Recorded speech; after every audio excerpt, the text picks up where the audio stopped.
हरिः ॐ श्रीगुरुभ्यो नमः। सललितशङ्खचक्रजलजातगदा शरचापखड्गनिर्मलरुचुलन् सुवर्णरुचिमन्मणिकङ्कणमुद्रिका ప్రభావళులను తేజరిల్లు భుజవర్గము అనర్గళకాంతియుక్తమై విలసిత కర్ణికార పృథివీరుహము పురణింపుబెట్టుగన్ అరవిందోదర తవకీన ఘనమాయామోహిత స్వాంతులై పరమంబైన భవన్ మహామహిమమున్ పాటించి కానంగనోపరు బ్రహ్మాది శరీరులు అజ్ఞులై ఓ పద్మాక్ష భక్తార్తి సంహరణాలోకన నన్ను కావదగు నిత్యానంద సంధాయివై సమధిక జ్ఞానార్థ సత్వాది గుణములకు ఆశ్రయభూతమైనట్టి పురుషుడు అగ్రపదార్థ భేదగ్రాహకములైన చక్షురింద్రియముల సరవిజూడ కలడే నీ రూపంబు కడగే మాయామయంబగు అసద్వ్యతిరిక్తమగుచు మరియు నిరుపమాకారంబు నీకు విలక్షణమైయుండుననుచు నేను ఆత్మదలతు నిర్వికార నిరంజన నిష్కళంక నిరతిశయ నిష్క్రియారంభ నిర్మలాత్మ విశ్వసంబోధ్య నిరవధ్య వేదవేద్య ప్రవిమలానంద సంసార భయవిదూర కరచరణాదికాంగములు కల్గియు మస్తములేని ముండమున్ పరువడి నొప్పకున్నగతి పంకజలోచన నీవు లేని అధ్వరము ప్రయాజులంగలిగి తద్దయు నొప్పకయున్నది ఎడం హరి ఇట నీదురాక శుభమయ్యే రమాధిప మమ్ము కావవే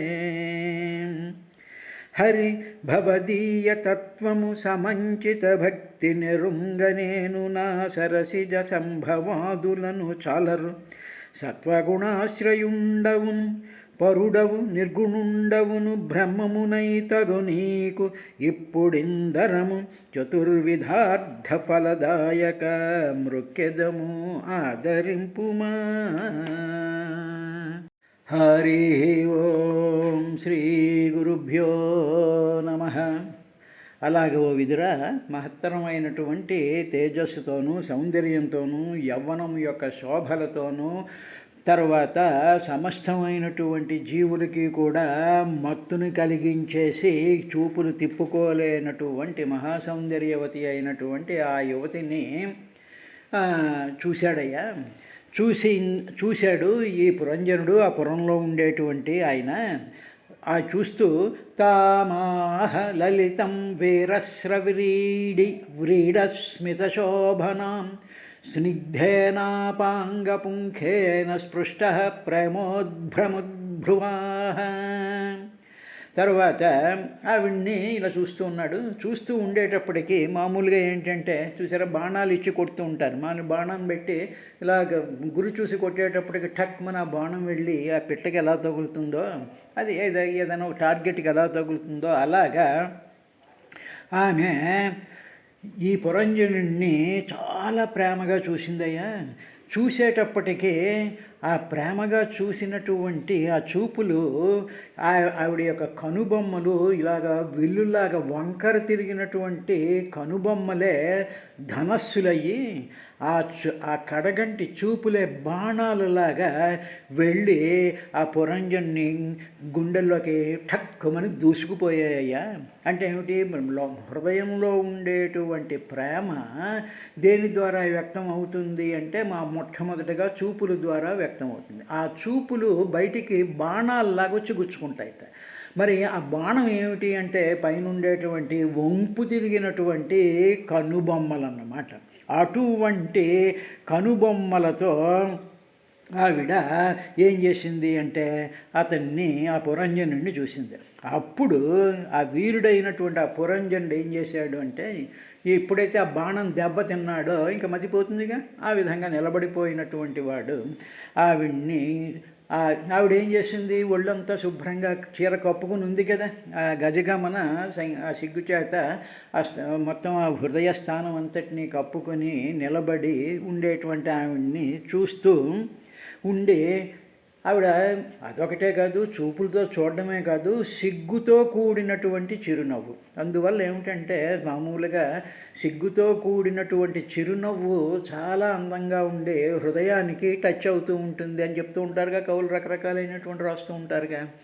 ఆ విధంగా ఆ సిగ్గుతో కూడినటువంటి చిరునవ్వు, చూపులు అనేటువంటి బాణాలను అందమైనటువంటి కనుబొమ్మలు అనేటువంటి విల్లుల్లో పెట్టి సంధించి కొట్టేటప్పటికీ అప్పుడు ఆయన మనసు ఇంకా విచలితమైపోయి చాలా మధురంగా ఆమెతో మాట్లాడడం ప్రారంభించాడయ్యా అని చెప్పి. సవ్రీడ స్మిత శోభనం, వ్రీడ అంటే సిగ్గు, సవ్రీడ అంటే సిగ్గుతో కూడుకున్నటువంటి, స్మిత అంటే చిరునవ్వు చేత ప్రకాశించేటువంటి ఆమెను చూసి వీరుడైనటువంటి పురంజనుడు స్విగ్ధేన చాలా ప్రేమగా, ప్రేమ ఉద్భ్రమద్భ్రువాహ, ఆ ప్రేమగా ఆవిడ్ని పలకరించట. ఇప్పుడు ఆవిడ్ని పలకరించడానికి నోట్లోంచి మాట ఎప్పుడు వచ్చింది అంటే ప్రేమ ఉద్భ్రమద్భ్రువాహ, ఆ వంకరగా ఉండేటువంటి కనుబొమ్మలనేటువంటి ధనస్సుల్లో ప్రేమ అనేటువంటి చూపులతో ఎప్పుడైతే కొట్టిందో బాణం దెబ్బతగిన అమ్మాయి అంటే పడిపోతాం కదా, ఆ విధంగా నోట్లో నుంచి ఆయనకి మాట వచ్చిందా. వచ్చి ఆయన ఏమి మాట్లాడాడు అంటే కాత్వం కంజపలా సాక్షి కశ్యాసీహ కుతస్సతి ఇమాముపరిపురీం భీరు కిం చికీర్షసి శంశమే అని చెప్పి. మామూలుగా అంతే కదండి, ఎవరైనా సరే ఆడవాళ్ళు కనిపించారు అనగానే వెంటనే పోకిరితనాలుగా ఉండేటువంటి వాళ్ళు మామూలుగా సాధారణంగా మనం చూస్తూనే ఉంటాయి ప్రపంచంలో. ఎవరైనా ఆడది కనిపిస్తే చాలన్నమాట, ఇంకా మగాడు ఏ పనిలో ఉన్నానో సరే మొట్టమొదటి చూస్తాడు, ఎలాగ మాట్లాడాలి అనుకునేటువంటి ఆ లక్షణం ఉందే, ఆ లక్షణం అప్పటి నుంచి వచ్చిందయ్యా అని మనం అన్వయించుకోవాలి. అప్పుడు ఆయన ఏం చేశాడంటే ఆవిడ్ని కంజపలాస అక్షి అన్నాడు. పేరు తెలీదు, ఊరు తెలీదు, ఏమండి మీరు ఫలానా అని తెలియదు కదా. అందుకని ఏం చేశాడు, శరీరం మీద ఉండేటువంటి ఆ అద్భుతమైనటువంటి అందమైనటువంటి వాటిలన్నీ పెడుతూ అదే ఆవిడ పేరు అనుకునేటట్టుగా పలకరిస్తున్నాడు అన్నమాట. ఎవరైనా ఎదురుగా కనిపించారనుకోండి, ఏమండి ఫలానా ఏదో వెంకటలక్ష్మి గారు, విజయలక్ష్మి గారు అంటాం మనం, అని బాగున్నారా అంటాం, ఏదో పలకరిస్తూ ఉంటాం. ఇప్పుడు అలా అనకుండాను మీకు తామర పువ్వులు లాంటి కళ్ళు కలిగినటువంటి వారు అని అంటామా, అలా అనం కదా, మనకు పేరు తెలుసు. కానీ అప్పటికి పేరు తెలీదు పురంజనుడికి, వచ్చినటువంటి స్త్రీకి. కాబట్టి అందువల్ల ఏమన్నాడంటే కంజపలాస అక్షి, పద్మరేకుల వంటి కన్నులు కలదానా అని. అప్పుడు త్వం కా, నీవు ఎవరివి అని అడిగాడు. ఎవరు మీరు అని అడిగాడు. అడిగిన తర్వాత కశ్యాసి, ఎవరి దానివి నువ్వు అంటే ఒకవేళ ఎవరైనా పెళ్ళి అయిపోయిందేమో, లేకపోతే వాడి తండ్రి వెనకాల ఉన్నాడేమో, లేకపోతే ఫలానా వాడి చెల్లెలేమో అనేటువంటి ఒక భావం లోపలికి వచ్చి కశ్య అపి అసి, ఎవరి దానివి నువ్వు, సతి ఓ సాధ్వీ అని, ఏహ కుతః ఇక్కడికి ఎలా వచ్చావు నువ్వు, ఈ ఉపపురి ఈ నగర బాహ్య ప్రదేశంలో తిరుగుతున్నావు కదా నువ్వు, ఇంకా నగరంలోకి రాలేదు, నేను ఉద్యానవనం చూడడానికి అని చెప్పి నేను నగరం బయటకు వచ్చాను, నేను బయటకు వచ్చి తిరుగుతూ ఉంటే నువ్వు ఇక్కడ తిరుగుతూ ఉన్నావు. ఇలాగా ఉపపురి అంటే ఉప అంటే దగ్గరగా, పురానికి దగ్గరగా ఉండేటువంటి ఆ వనంలో నీవు కిం చీకీర్షసి, ఏం చేస్తున్నావు శంస నాకు చెప్పు అన్నాడు. అంటే పద్మరేకుల వంటి కన్ను కలిగినటువంటి ఓ సుందరి, నువ్వు ఎవరివి, ఎవరి దానివి, పతివ్రత స్వరూపంలో ఉన్నావు, సాధ్వి నువ్వు ఈ నగర బాహ్య ప్రదేశంలో ఏం చేస్తూ ఉన్నావు అని అడిగాడు. అడిగిన తర్వాత అంటూ ఇంకా ఆవిడ చుట్టూ ఉన్నారుగా జనం, 10 మంది సేవకులు ఉన్నారు, 5 తలలు కలిగినాడు పాము ఉంది. వీళ్ళని చూశాడు, చూసి కయేతేనుపధాయేత ఏకాదశ మహాభటా ఏతావా లలనా శుభ్రుకోయంతే పురస్సరః. మళ్ళీ అన్నాడు, ఇందాకేమో కంజపలాసాక్షి అన్నాడు, పద్మరేకులు వంటి కన్నులు అన్నాడు, కన్నుల్లో నుంచి చూపులు వస్తాయి, చూపులు అనేటువంటి బాణాలు దెబ్బతిన్నాడు కాబట్టి ఆ చూపులు అన్నాడు. ఇప్పుడు ఏమన్నాడు, శుభ్రు, బాగా అందమైనటువంటి కనుబొమ్మలు ఉన్నాయి, అవి విల్లులా ఉన్నాయి, అవి అటువంటి కనుబొమ్మలు కలిగినటువంటి ఓ సుందరి, ఈ 10 మంది భటులున్నారే వాళ్ళు, తర్వాత వాడికి గొప్ప నాయకుడు నీకు అనుచరులై ఉన్నారు, ఆ పంచశీర్ష అహి ఉన్నాడే వాడేమో నాయకుడి కింద ఉన్నారు. వీళ్ళంతా ఎవరు, వీళ్ళెవరు, ఈ యువతులెవరు, నీ ముందు నడుస్తూ ఉండేటువంటి ఈ పాము ఏమిటి, కోయం తే అహిహి పురస్సరః. పురస్సరః అంటే నీ ముందు, అహిహి ఈ పాము ఏమిటి, ఈ 10 మంది భటులు ఏమిటి అంటే ఆడది కాబట్టి ఆడవాళ్ళు భటుల కింద, ఈ భటులు ఎవరు, వారి గొప్ప నాయకుడు నీకు అనుచరులై ఉన్నారు, ఎవరు వీళ్ళంతాను అని అని పురంజనుడు ఆవిడ్ని అడిగి, ఇంకా ఏమన్నాడు అంటే కొంచెం మాటలు కలిపాడు. కలుపుతున్నప్పుడు ఏమిటి, ఇంకా మాటలు అలా పెంచుతూ ఉంటారన్నమాట. ఆ పెంచేటువంటి లక్షణం కూడా మనం చూస్తూ ఉంటాంగా. అదేవిధంగా ఇక్కడ త్వం హ్రీర్భవానన్యస్యధ వాగ్రమాపతిం విచిన్వతీ కిం మునివద్రహోవనే త్వదంఘ్రికామాప్తసమస్తకామం కో పద్మకోశః పతితః కరాగ్రాత్. నీవు ఓ అమ్మాయి, ఓ సౌందర్యవతి, ఓ కంజ పలాసాక్షి, ఓ శుభ్రు, ఈ అడవిలో ఏకాంతంగా వ్రతనిష్టను, ఏదో ఒక వ్రతాన్ని, ఏదో ఒక దీక్షను వహించి నీవు ఈ భర్త అయినటువంటి ధర్ముణ్ణి వెతుకుతూ ఉండేటువంటి హిరీదేవివా అన్నాడు. ధర్ముడు అనేటువంటిది చూసాం కదా మనం, ఆ ధర్ముడికి హిరి అనేటువంటి భార్య ఉంది అని చెప్పుకున్నాంగా. అటువంటి ఆ ధర్ముణ్ణి వెతికేటువంటి హిరీస్వరూపానివా నువ్వు. తరువాత నీవు ఆ పాదాలని సేవించటం చేత నీ భర్త సకల కామనల్ని కూడా పొందుతాడు. నిన్ను చూస్తూ ఉంటే నీవు ఏం చేస్తావు, నువ్వు సాధ్వి అన్నాంగా, కాబట్టి నువ్వు మహాపతివ్రతలా కనిపిస్తున్నావు. నీ భర్త యొక్క ఆ పాదాలను పట్టుకుని సేవించి భర్తను నీవు అనురాగంతో చూస్తూ ఉండేటప్పుడే అప్పుడు నీ భర్త అన్ని కామనల్ని కూడా నీ వల్ల పొందుతూ ఉంటాడు కదా. అంటే ఏమిటన్నమాట, నీవు నిన్ను భారీగా పొందినటువంటి భర్త అన్ని కోరికలను కూడా పొందగలడు. అదన్నమాట ఆయన ఉద్దేశం. అంటే ఏమిటి, నువ్వు నన్ను కానీ భర్త కింద పొందినట్టయితే నీ వల్ల నేను అన్ని కామనలని పొందగలను అనేటువంటి మాట మాట్లాడాడు. అందుకనే మామూలుగా కొంత ఈ పోకిరి వాళ్ళు ఉన్నారనుకోండి, వాళ్ళు ఏమిటంటారంటే ఒక అందమైనటువంటి ఆవిడన అమ్మాయి ఇదే వచ్చేటప్పటికి వీడు ఈ విధంగా మాట్లాడతాడు. వీడు మనసులో ఉండేటువంటి కోరికంతా వాళ్ళ మీద, మీరు నిజంగా మీ ఆయన ఎంతో అదృష్టవంతుడండి, నిజంగా ఈ మొగాడు మాట్లాడతాడు ఆ పక్కింటి ఆడదాంతో అనమాట, ఎంతో అదృష్టవంతుడండి మీ ఆయన, మిమ్మల్ని కట్టుకున్నందుకు సర్వ సౌఖ్యాలు అన్నీ కూడా పొందుతూ ఉంటాడు, మీ ప్రేమను పొందుతుంటాడు, అవి చేస్తుంటే వీడికి ఎందుకండి ఆ మాటలు, వీడు ఎందుకు అలా పిచ్చి మాటలు మాట్లాడాలి. కాబట్టి ఈ విధమైనటువంటి ఆ మానసిక అవస్థని ఇక్కడ భాగవతంలో ప్రొజెక్ట్ చేస్తూ ఉన్నారు. కానీ ఇది ఎప్పుడో పూర్వం జరిగినటువంటి, అంటే సృష్టి ఆరంభంలో, ఈ సృష్టి జరుగుతూ ఉండేటువంటి సందర్భంలో ఈ ఆస్పెక్ట్ ఒకటి లోపలికి వచ్చిందనమాట. అని నీ భర్త అన్ని కామాలని కూడా పొందుతూ ఉంటాడయ్యా. తత్ అంఘ్రికామ ఆప్త సమస్త కామం. నీవు నీ భర్తని ప్రేమించడం వల్ల, శైవించడం వల్ల అన్ని రకాలైనటువంటి ఆ కామాలు, అంటే అన్ని కోరికలు తీసినటువంటి పతి, అటువంటి భర్తను విచన్వతి వెతుకుతున్నటువంటి ఆ ధర్ముడు భార్య అయినటువంటి హిరీవా నువ్వు అని చెప్పి అక్కడ ధర్ముడు అనేటువంటి ఒక స్పృహ కూడా తీసుకొచ్చాడు. అంటే ఏమిటన్నమాట, ఆ స్త్రీ స్వభావము అంటే ప్రకృతి స్వభావం అంతా కూడా అనుభవించేటువంటి ఆ పురుష స్వభావానికి సమస్తమైనటువంటి కోరికలు తీరుస్తుంటుంది. ఇప్పుడు మనం చూస్తున్న ప్రకృతి ఉందనుకోండి, ప్రకృతిలో నీళ్లు ఉన్నాయి, గాలి ఉంది, పుష్పాలు ఉన్నాయి, ఫలాలు ఉన్నాయి, రకరకాలైనటువంటి పంటలు ఉన్నాయి, ఇవన్నీ ఉన్నాయి కదా. ఇవన్నీ కూడా సమస్త ప్రాణుల యొక్క కోరికలను తీర్చి సమస్త ప్రాణుల్ని కూడా సుఖపరుస్తూ ఉన్నాయి కదా.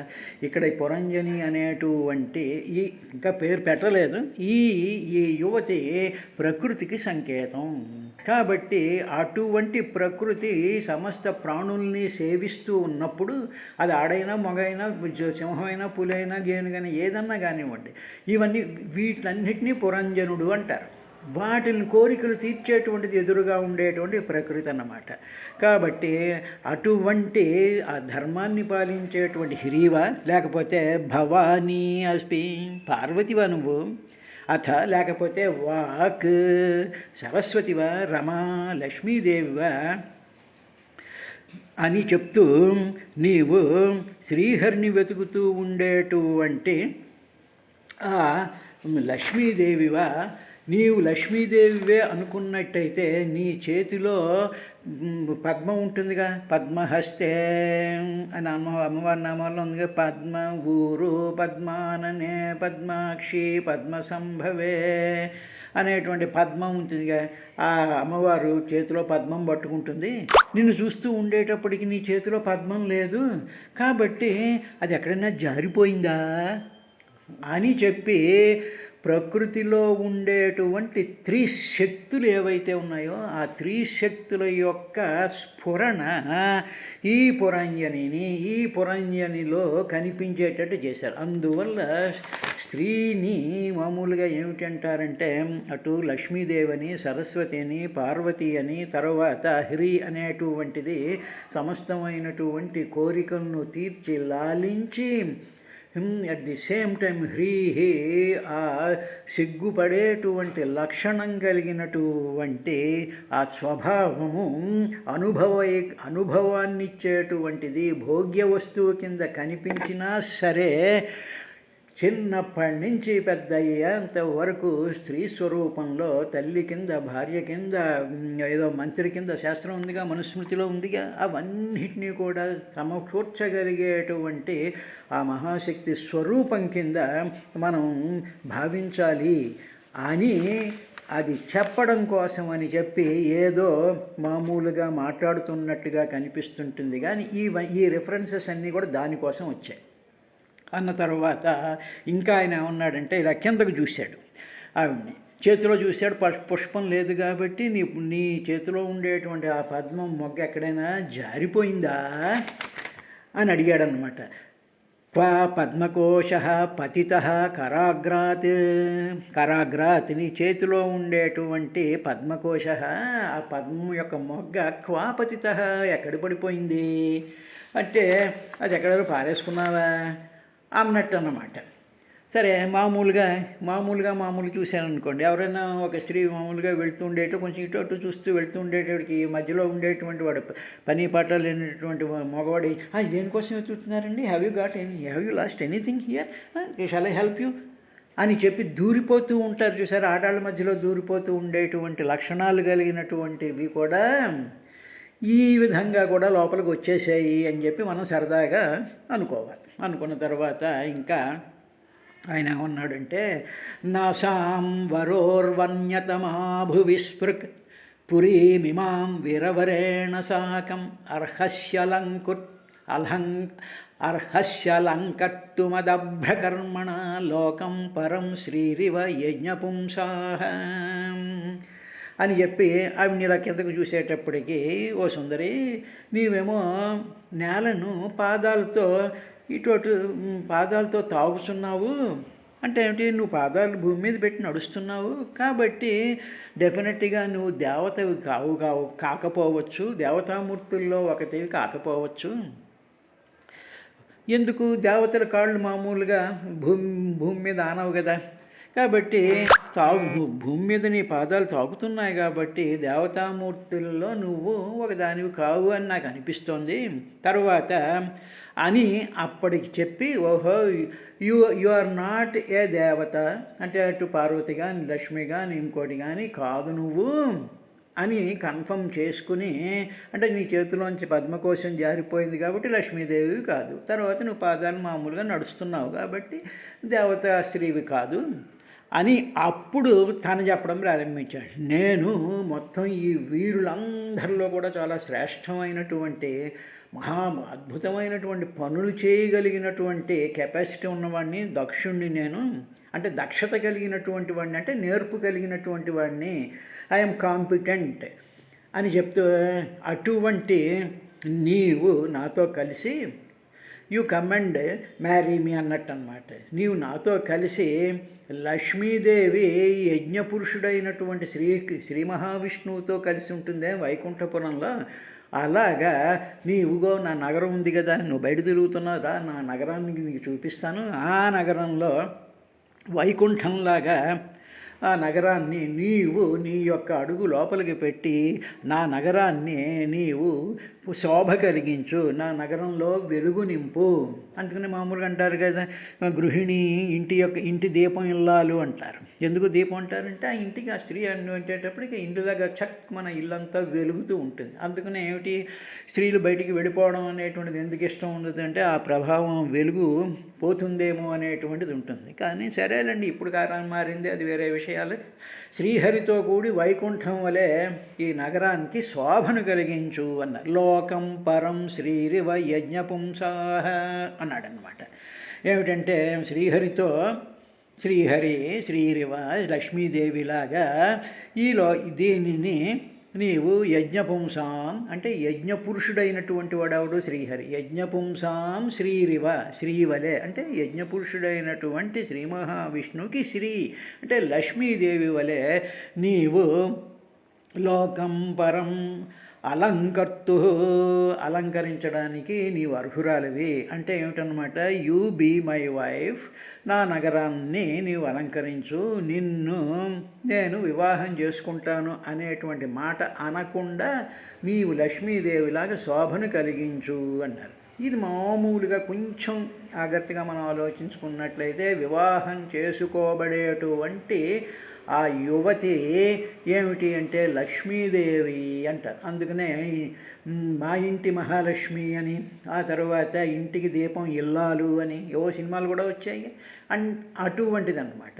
అటువంటి విధంగా ఉండి ఈ పురంజనుడికి అంటే దేహమే ఉపాధిగా కలిగినటువంటి పురుషుడికి ఆ పరమాత్మలో ఉండేటువంటి ఆ లక్ష్మీ తేజము ఒక స్త్రీ రూపంలో వచ్చి సకల భోగాలను సకలమైనటువంటి కామనలను తీర్చి సృష్టి కార్యక్రమంలో సహకరించేటువంటి ఆ ప్రకృతి తత్వాన్నే ఇక్కడ సంబోధిస్తూ ఈ విధంగా ఉంటుంది. ఆ ప్రకృతి తత్వం ఎంత అందంగా ఉంటుంది అనేటువంటి విశేషం. ఇది అయిన తర్వాత యదేశమాపాంగని విఖండితేంద్రియం సవ్రీడభావస్మిత విభ్రమద్భ్రువ త్వయోపస్పృష్టో భగవాన్ మనోభవః ప్రభాధతే ధానుగృహాణ శోభనే. ఓ సుందరి, నీవు నీ ఓరకంటితో నా వైపు చూసేశావు. చూసిన వెంటనే నా మనస్సు మోహించబడిపోయింది. ఇంకా నా మనస్సు తగులుకుంది నీ మీద. నీ కడగంటి చూపు చాలు నన్ను లాగేసింది నీ వైపుకి. అంతేకాకుండా ఇంకా ఏం జరిగిందంటే నీవు చాలా సిగ్గుతో మొట్టమొదటి చాలా సిగ్గుతో ఉంది. ఆ సిగ్గు ఎంతో అందంగా ఉంటుంది. ఆ సిగ్గుతో ప్రేమపూర్వకం కలిగింది. ఆ సిగ్గులో ప్రేమ కలిగింది. ఆ ప్రేమతో చిరునవ్వు కలిగింది. అంటే ఏమిటి, సిగ్గు ఉండాలి, ప్రేమ ఉండాలి. ఆ తర్వాత సిగ్గు ప్రేమ ఉన్నంత మాత్రంలో ఆ మొహం ముటముటలాడుతూ ఉండకూడదు, చిరునవ్వు నవ్వుతూ ఉండాలి. ఆ చిరునవ్వు నవ్వినప్పుడు కనుబొమ్మలు చాలా అందంగా మార్పు చెందుతాయి. కనుబొమ్మల్లో ఒక రకమైనటువంటి మార్పు వస్తుంది. అవి చూడగానే ఆ పూజ్యుడైనటువంటి మన్మధుడు నన్ను పీడించేస్తున్నాడు, కాబట్టి నీవు నన్ను అనుగ్రహించి నన్ను నీ వాడిగా చేసుకుని నీ అనుగ్రహం నా మీద చూపించు అన్నాడనమాట.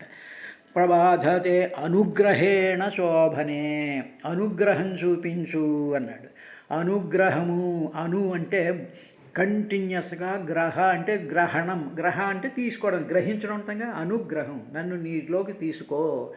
ఇది మామూలుగా మన ప్రకృతి యొక్క స్వభావం కింద చూసినట్లయితే ప్రకృతిలో ఎన్నో అందాలు ఉంటాయి, ఎన్నో ఉపయోగకరమైనటువంటి అర్థాలు అంటే ప్రయోజనాలు కలిగించేటువంటి ఈ ప్రకృతి అంతా కూడా మన కళ్ళ ముందు ఉన్నప్పుడు ఆ ప్రకృతిని గౌరవిస్తూ ఆ ప్రకృతి అందించేటువంటి ఆ ఫలాలు కానీ, ఆ ఫలసాయికాలు కానివ్వండి, ఆ గాలి కానీ, ఆ నీరు కానీ, అదంతా కూడా ప్రకృతి అనుగ్రహిస్తేనే సమస్త జీవులలో ఉండేటువంటి పురుషుడు, ఆ జీవుడు పొందుతాడు. కాబట్టి అనుగ్రహించు అని చెప్పి ప్రకృతిని మనం ప్రార్థిస్తూ ఉంటాం. అందుకనే భారతీయ సంప్రదాయంలో చెట్టుని, పుట్టని, పావుని, రావి చెట్టుని, దీన్ని, నీళ్ళని, పర్వతాలని ఎందుకు పూజిస్తూ ఉంటారంటే ప్రకృతి అనుగ్రహిస్తేనే మానవుడి యొక్క జీవితం జరుగుతుంది అనేటువంటి విశేషం దీన్ని అంతర్లీనంగా చెప్తూ ఆయన ఆ స్త్రీని ప్రార్థిస్తున్నట్టుగా చెప్పాడు. రేపటి కార్యక్రమంలో ఇంకా ఏం చెప్పాడు అనేటువంటి విశేషాన్ని చూద్దాం.